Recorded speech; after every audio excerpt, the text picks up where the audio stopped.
अस्सलाम वालेकुम बेटा आप लोगों को सबको साबका ईद मुबारक। और आप लोग अल्लाह करे कि खुश रहें। और देख लें बेटा, ये गर्मियों में ये आज कितनी होगी, 48 होगी या 46 होगी। मैं 15 किलोमीटर दूर इधर कबूतरों के पास आया हूँ और 15 सारी फैमिली को और घर वालों को छोड़ के। बेटा आपकी बड़ी मेहरबानी, आप दुआ किया करें। कल मैंने फिर आंख के लिए जाना है, अल्लाह ये वो मेरा वो है ठीक करे। और बेटा मैं सिर्फ एक आपको बताना चाहता हूँ कि आजकल गर्मी है, ये जो कबूतर जानवर है ना बेटा, ये गर्मियों में ज़्यादा खुश रहता है, सर्दियों में ये जाके बीमारी पड़ती है। आजकल इतनी बीमारी भी नहीं पड़ रही। अब अगर कोई लोग कह रहे हैं कि आजकल उनके कबूतर बीमार हो रहे हैं, तो उनका बेटा मेरे पास कोई इलाज नहीं है। पर सिर्फ एक चीज़ है कि अब आप कोशिश करें कि मादिये और नर अलग कर दें। अब सावन और भादरों ये अब हाड़ चढ़ना है कल परसों, उसके बाद आएगा सावन और फिर भादरों। 15 भादरों से आप इनों के जोड़े फिर लगाना ये।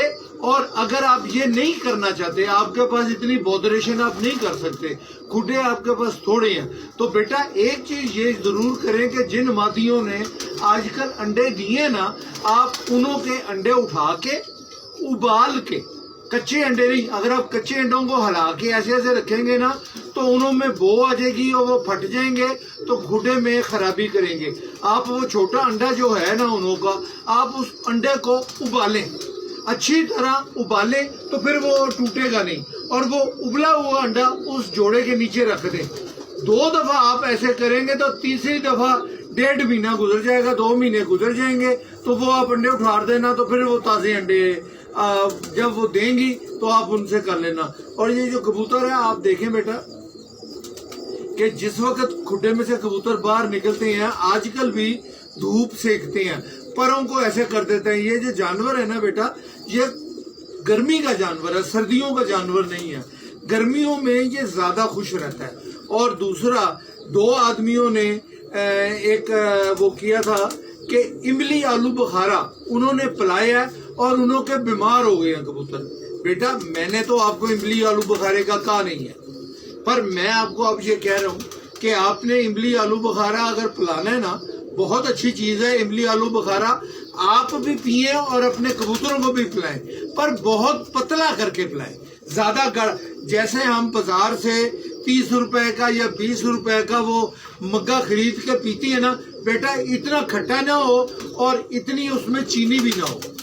आप थोड़ा पतला हो, ज्यादा गाढ़ा ना हो, और खाली पेट आप उन्हों को पिलाएं। और ये सबसे अच्छी चीज है, इससे अच्छी चीज कोई भी नहीं, इमली आलू बुखारा। और जिन्हों के पास अपनी भैंसें हैं या जो ये कर सकते हैं, तो जो हम कच्ची लस्सी पीते हैं जिसका मक्खन निकला होता है, वो कच्ची लस्सी लेके आप थोड़ी सी और उसको पतला करें, उसमें और पानी डालें और पतला करें, नमक ना डालें, वो कबूतरों को कुनालियों में पिलाएं और वो खूब प्यासा रख के उनको पिलाएंगे और वो कबूतर खुशी से पिएंगे और कबूतर ठीक होंगे। और सबसे पहले आप उन्हों के जोड़े तोड़ दें। और एक और आदमी ने बेटा मेरे से पूछा था कि कबूतरबाजी में सबसे मुश्किल शौक किस चीज का है।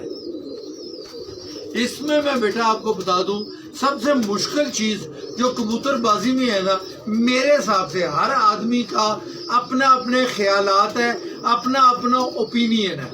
मेरे ख्याल से और मेरे ओपिनियन से सबसे मुश्किल चीज जो कबूतरबाजी में है ना, वो बेटा कबूतर को उड़ाना है। क्योंकि ऐसे वक्त आ जाते हैं, ऐसी चीज आ जाती है जो पहले कभी भी नहीं हुई होती, आपका एक्सपीरियंस। और इस चीज में थ्योरी नहीं चाहिए, प्रैक्टिकल चाहिए। अब आप थ्योरी अगर एक किताब में आप पढ़ लेते हैं कि कबूतर ऐसा मौसम हो तो ये करें, ऐसा मौसम हो तो ये करें, जब तक ऐसा मौसम ना आए और आपके सिर के ऊपर ना पड़े, तो आप कबूतर को संभाल नहीं सकते। और अच्छा कबूतरबाज वो है कि जो जल्दी से जल्दी अपने कबूतर को पाँव में खड़ा करे, क्योंकि एक नागे के बाद फिर बाजी आनी है। और अब ये जो अब 48 सखर में, अल्लाह माफी, सखर में 52 गर्मी पड़नी शुरू हो गई है। वो जो है गजनफर मेहर, उनका मेरे भाई हैं, उन्हों का मेरा फोन आया मुझके साथ कि उन्हों की 28 یہ 8 तारीख से बाजी है, कल उनकी बाजी उड़ी है और 52 उधर गर्मी थी लाहौर में। अब ये बाजियाँ उड़नी हैं 12 तारीख से, अल्लाह करे कि बहुत अच्छी बाजियाँ उड़ जाए सारे। अब इतनी गर्मी में 48 गर्मी में और 49 50 में कबूतर तो उड़ता ही उड़ता है, पर साथ उसके मालक भी उड़ता है। जो मालक अच्छा होगा वो कबूतर को उड़ाएगा, और जो कबूतर को आप एक दिन उड़ा लेंगे, बड़ा अच्छा उड़ा लेंगे, आप मेडिसिन दे के उड़ा लेंगे, बहुत अच्छा उड़ा लेंगे, पर मेडिसिन मेरे हिसाब से ऐसे मौसम में, हो सकता है कि मेरा आइडिया गलत हो, मैं इसमें वो नहीं करता, बहस नहीं मैं इतना करना चाहता, कि इस मौसम में मेरे हिसाब से आप 7 दिन 7 फिरते मेडिसिन के ऊपर कंसेक्यूटिव एक दिन छोड़ के एक कबूतर से इतनी ज्यादा नहीं ले सकते। अगर किसी के पास मेडिसिन का तोड़ है और कोई ऐसी मेडिसिन है जो वो रिजल्ट ले सकते हैं तो बहुत अच्छी चीज है ये बेटा मैं आपको कह रहा हूँ। और अब मेरे लिए बेटा दुआ करें, और ये जो मैंने आपको 2-4 चीजें बताई हैं। अच्छा, और एक और चीज बेटा, कई आदमी मेरे से प्योरिटी का पूछते हैं। बेटा जब आपने कोई भी ब्रीड हो, ये जरूरी नहीं है कि कमगर हो या टेडी हो या सियालकोटी हो, कोई भी ब्रीड हो, कोई भी कलर हो, जब आपने प्योर बनाना है तो कोशिश करें कि जिस कलर की मादी है उसी कलर का नर हो, और कोशिश करें कि उसी ब्रीड का हो।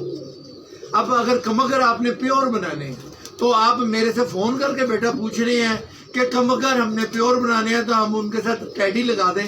बेटा टैडी आप लगाएंगे तो उड़ने वाले तो अच्छे बन जाएंगे, पर प्योरिटी में नहीं बनेंगे। और प्योरिटी आपने जब भी बनानी है, एक ही कलर की मादी हो, कोशिश करें कि एक ही ब्रीड के हों, आप उन्हों को बड़ा करें, उन्हों की कम से कम 4 झोलियाँ लें, उन्हों के बच्चे लें, 8 बच्चे लें, और वो बच्चे बड़े करें, और वो बच्चे बड़े करके एक झोली की कोशिश ना करें।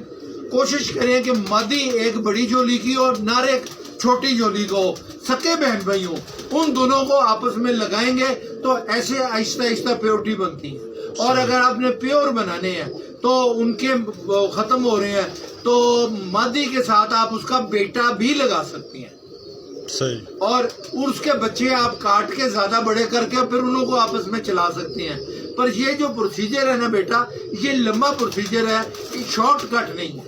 और प्योरिटी और अच्छी चूज बनाने के लिए इसमें शॉर्टकट नहीं आ सकती, इसमें टाइम किलिंग बहुत आता है। ये बेटा बड़ी मेहरबानी।